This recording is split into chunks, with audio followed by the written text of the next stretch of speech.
All aboard the Ass-Kicking Express. Hello, everybody. Welcome to new gameplay. Today, I am Kyle Hilliard here with Marcus Stewart. What's up, Marcus? I'm doing great. That was a fantastic way to open this with that line of dialogue, by the way. Yeah, right. I don't know if you could even hear it on this edit, but it was a woman just offering a one-liner and then shooting a bartender in the face. Yeah. So this we're looking at, this is Phantom Fury. And actually, I wanted to show this off early because it caught my attention. If you shoot the aquarium, the water lowers, but only to where you shot it. Oh. It's kind of like messing around with Metal Gear Solid 2's like Ice Cube stuff.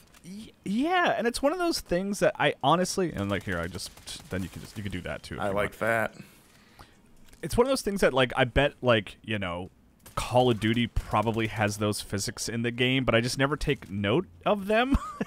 You know, like, and I just like the sort of pixelated look of it. Makes it feel old school. Yeah, but it's because you're such a good shot that you're not really hitting anything that aren't the targets.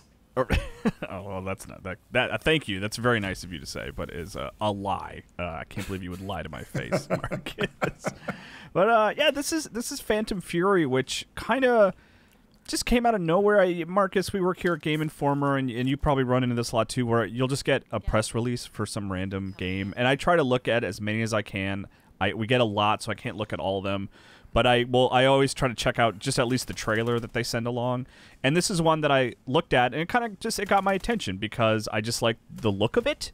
Yeah. It kind of has like a 32-bit look, but it's a first-person shooter, and there was just.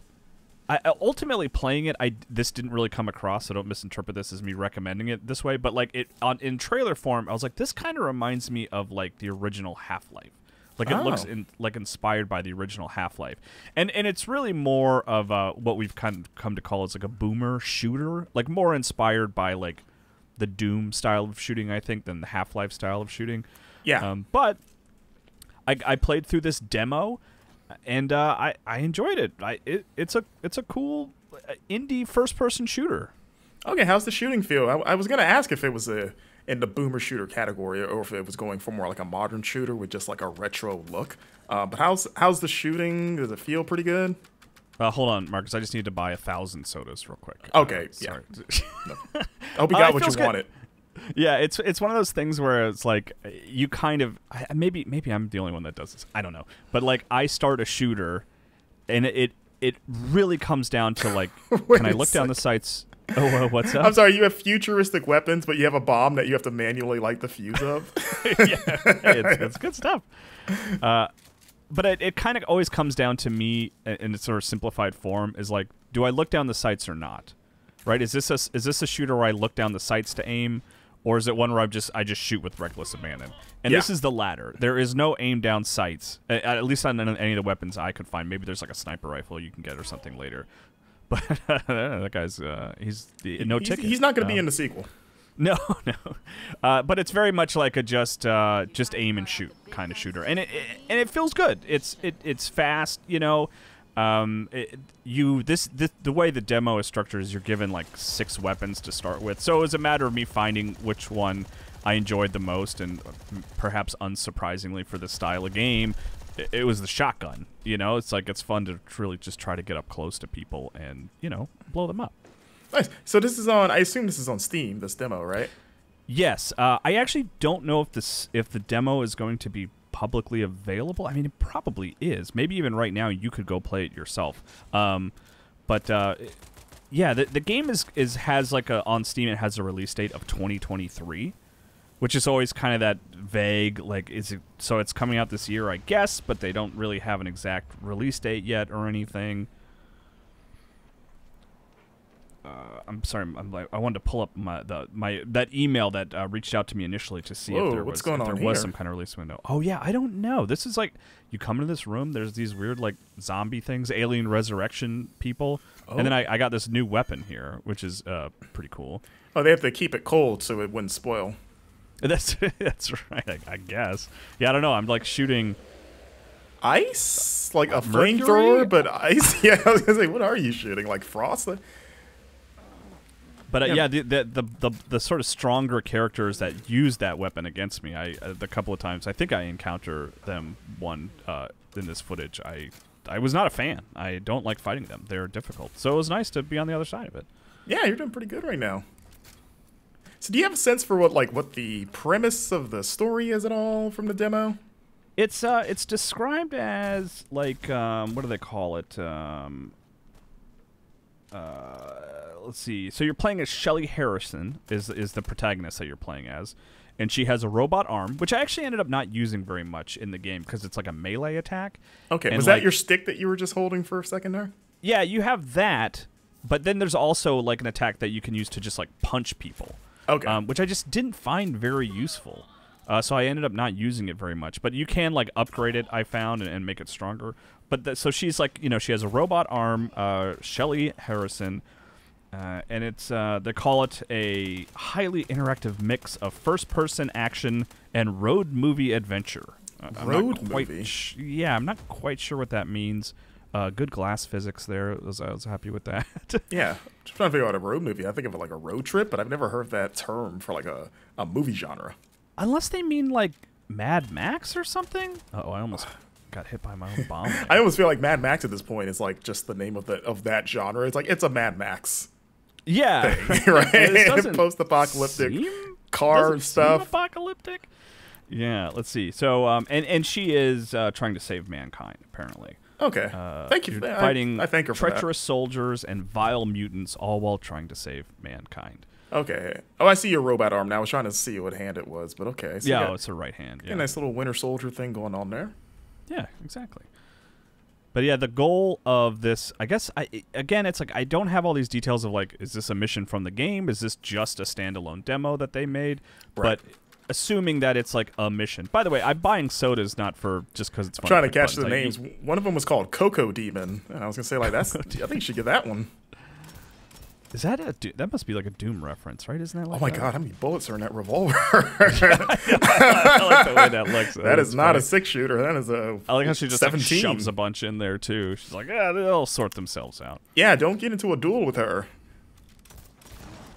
So I was trying to hit this guy with a bomb. Oh, that's one of the vile mutants. Oh, get out of there. Oh yeah, and maybe you could tell I did cut did a little editing where I cut out some of my deaths just in the interest of saving time. Kai, why would you out yourself like that? I was proud of you. Like, what a nice clean run. I mean, it flashed to white all of a sudden. Like, it's not.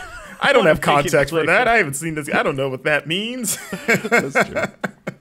I wanted to show this. This is a very simple thing, but like. You can like log into computers and read emails, and then it actually tells you how to solve the little treasure chest here on the right, or it gives you a hint. Okay. At least you have to figure out which order to press the buttons in, and it's small, it's very minor, it's not a complicated puzzle by any means, but it's like, oh yeah, just give me 1 second to catch my breath to grab onto these key cards here. Yeah, 2 of them. Yeah, that's right. God, I feel like we've gotten away from key cards in modern games. There was a time where that was like the only way to open doors if it wasn't like just a straight up key for like a medieval game. But well, yeah, I'm trying to think of like we don't really see key cards anymore. Welcome back. I feel like there was one, maybe even recent. Maybe I'm thinking of Dead Space Remake or something where I was like really grateful to be like, oh yeah, I got the level 2 card. Now I can go into the level 2. But even Dead Space is a remake of an old game, so that's a good point. It just reminded me, it made me think of like Metal Gear Solid. I just always loved how in Metal Gear Solid you would like get the card and be like, all right, now I can go to all new places in Shadow Moses, you know? I used to think that maybe he keeps them on like a little keychain. You're like, where are you stashing all these key cards throughout your adventure? Maybe he has like a little necklace that he wears with all the cards on him or something. That's right. I've got my keychain. That's my David Hayter. He's just like fiddling through all of them, like he's trying to find a set of keys. Like, oh, this is the level BA card. It's like in Resident Evil 4 remake this year with Ashley, where at least the way I played it, like she had a set of keys and you had to like try them all to find which one was the right one. But then like I learned later, it's like no, they're all labeled. Like it's not. You've made it way more complicated for yourself. Oh man, this train sequence is giving me flashbacks to like the intro to the new Indiana Jones.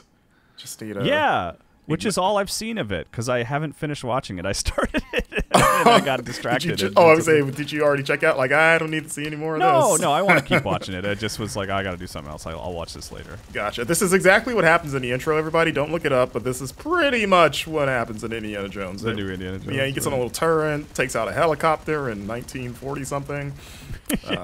They had Nazi turret helicopters. Yeah, they had some crazy technology back then. This looks really fun, though. I'm digging this.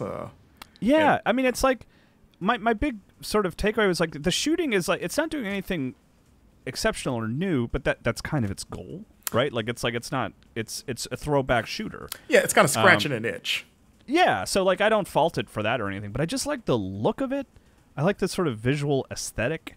I like fighting a helicopter on a moving train. That's always cool. Like that's a good time. Who doesn't want to do that? I also love the sort of like right now. I have to find gas to gas up that Jeep to finish the level, right? Like that's how you finish the level. Okay. And it's like, it's just a little reminiscent of GoldenEye to me, where it's like, yeah, there's this like mission you need to complete that like fits like narratively. Oh, this is one of those guys that I hate. See, he's got that. Weapon. He is tanking those shots too. And he kicks real hard. It's Mr. Freeze, I think. More like Mr. Hold on, wait for it. More like Mr. Dead. Okay, there we go. Time he didn't quite. Well, now he has to legally change his name to that. It's going to be a whole process. Everyone knows the secret to great comedy, Marcus, is, of course, timing. Yes, exactly. Oh, get that guy. Yeah, he's no good. They all kind of look like Stryker from Mortal Kombat. Yeah, exactly. Yeah, I know that character. I know Stryker from Mortal Kombat. Yeah, you're an expert now. I'm an expert now. I lost my train of thought, but no pun intended. But it made me think of GoldenEye just enough to be like, I have to go find something in this level in order to complete it. It's not about just beating all the enemies and getting to the end. There's just an extra like little mission that I have to do, which is like something I always, even today, to this date, that's like one of my favorite things about GoldenEye. Like, it was back in the sort of lexicon because of the remake recently. Yeah. And having discussions about GoldenEye with younger people who didn't grow up with it, who were like, "This, I don't understand. This does not hold up." And I'm like, "You're absolutely right. This game does not hold up like visually." But the big innovation for me was missions within the shooter. I always thought that was really cool. Yeah, I always tell people that say that, it's just, you had to be there. That's Phantom Fury. Thanks for taking a look at the game with me. It's coming sometime this year. I don't know when.